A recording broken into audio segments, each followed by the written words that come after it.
వైఎస్ఆర్ కాంగ్రెస్ పార్టీది ఇది 9వ లిస్ట్ అనాలనుకుంటా.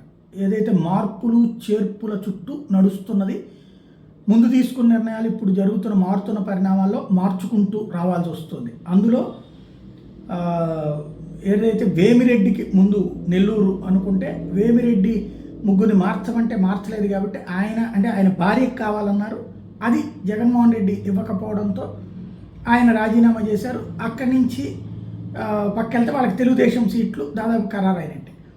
ఇప్పుడు ఆ తర్వాతన విజయసాయిరెడ్డి అల్లుడు శరత్ చంద్రారెడ్డికి అనేటువంటిది ప్రచారం జరిగింది. కాకపోతే శరత్ చంద్రారెడ్డికి అది ఇంట్రెస్ట్ లేదంటే వ్యాపారస్తుడుగా ఉండటం బెటర్, కానీ రాజకీయాల్లో ఒక్కొక్కసారి ఎంటర్ అయితే ఇక రాజకీయం అంతా అటే సాగుతుందన్న ఉద్దేశంతో తను అంగీకరించలేదు. దాంతో ఇప్పుడు ఏకంగా రాజ్యసభ సభ్యుడైనటువంటి విజయసాయిరెడ్డిని అక్కడ నెల్లూరు ఎంపీ క్యాండిడేట్గా నిలబెట్టడం అన్నటువంటిది కీలకం.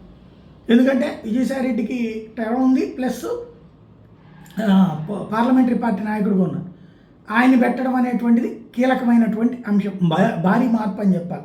రెండవది వచ్చేటప్పుడు కర్నూలుకి ఇంతియాజ్ నిన్ననే అనుకున్నదే ఆయన రాజీనామా ఆమోదించడం, ఆ వెంటనే ఆయనకి అప్పుడే ఓకే చెప్పేశారు, ఇవాళ అధికారికంగా ప్రకటించారు.